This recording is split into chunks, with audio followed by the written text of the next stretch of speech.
శాస్త్రంలో చెప్పబడిన విధంగా శ్రీ శివాయ మహాదేవాయ ఐశ్వర్యేశ్వరాయ నమః అనే మంత్రాన్ని జపిస్తూ ఈశ్వరుడికి అభిషేకం చేసినట్లయితే ఆదాయ మార్గాలు పెరగటంతో పాటు వృధా ఖర్చుల తీవ్రతను తగ్గింపజేసుకోవచ్చు.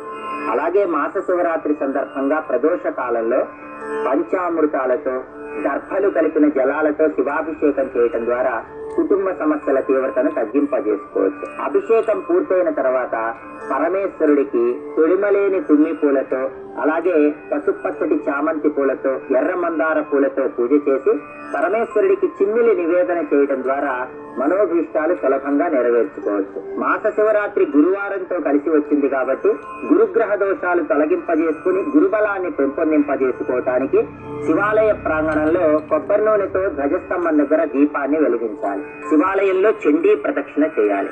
అలాగే ప్రదోష కాలంలో శివ పంచాక్షరి స్తోత్రము, దారిద్ర్య దహన శివ స్తోత్రాన్ని పఠించడం ద్వారా శివానుగ్రహానికి సంపూర్ణంగా పాత్రలై సకల శుభాలను సిద్ధింపజేసుకోవచ్చు.